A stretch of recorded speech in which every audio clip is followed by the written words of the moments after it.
children, I hope you all are good. Today in the GK we are going to do the exercise of chapter 17 and the name of the chapter is one word substitution. So once when we are going to explain something, so we are having one word substitution also. उसको हम एक word दे देना तो उसमें भी उसका meaning निकल आता है. So here some sentences has been given to you, description has been given to you.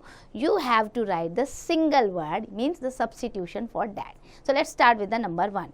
A style in which a writer makes a display of his knowledge. उस style को हम क्या कहते हैं? उस स्टाइल को हम कहते हैं PEDANTIC, pedantic. Okay, so number 1 पे आप pedantic लिखेंगे. Then second, extreme old age when a man behaves like a fool. बहुत ज़्यादा ओल्ड एज हो जाए और हम कहते हैं ना कैसे बिहेव कर रहे हैं, तो उस समय हम कहते हैं उसे डॉटेज. सो सेकेंड नंबर पे आपका डॉटेज आएगा.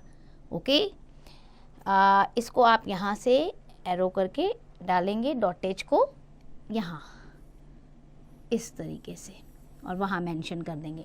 नाउ थर्ड, टू लीव और move from a place considered a dangerous. तो हम क्या कहते हैं? इवैक्यूएट कर दो, डेंजर है ना.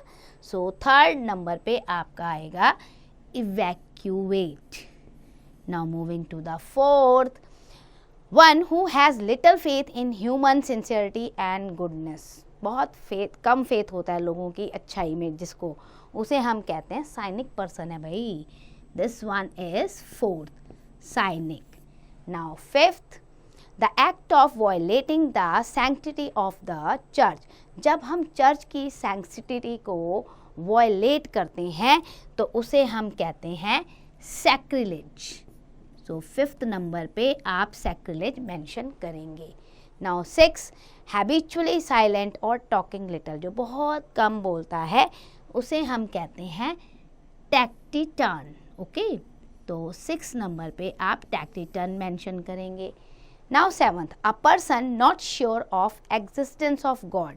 जिसे लगता है गॉड मतलब है नहीं, कोई भगवान नहीं है, कोई ईश्वर अल्लाह नहीं है, तो उसे हम कहते हैं एग्नोस्टिक. दिस वन, ये ना एग्नोस्टिक पर्सन जिसको श्योरिटी नहीं है गॉड के एग्जिस्टेंस पे.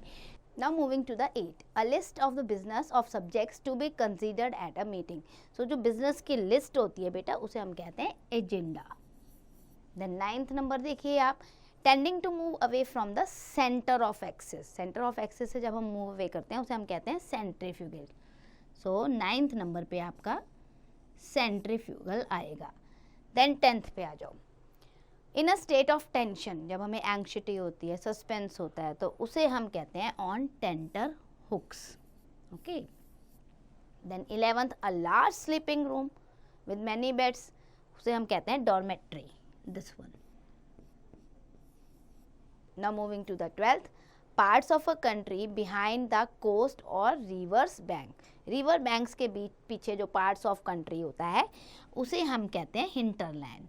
Here it is, hinterland. Now moving to the 13th, a disease of mind causing an uncontrollable desire to steal. होती है ना, किसी को चुराने की कोशिश करता है तो उसकी वो अनकंट्रोलेबल डिज़ायर होती है, तो ऐसी डिजीज़ को हम कहते हैं this one, kleptomania. So that is your 13 number, kleptomania. Now 14th पे आते हैं, to accustom oneself to a foreign climate. ऐसी को हम कहते हैं acclimate. This one, acclimatize. Okay, so इसको आप यहाँ से ले लेंगे 14th नंबर. अब आ जाओ 15th पे, study of human kind. Human kind की स्टडी को कहते हैं anthropology. This one. So 15 number पे आपका ये आ जाएगा. बुकवर्म हमें क्या बता रहा है? A person who hold interest in the collection and studying and selling of old things. जिसको पुरानी चीज़ों को इकट्ठा करने की आदत हो, है ना, उसे स्टडी करने की आदत हो, उसे हम कहते हैं एंटीक्वेरियन. So that's and for the chapter. I hope you understand. Learn the exercise carefully.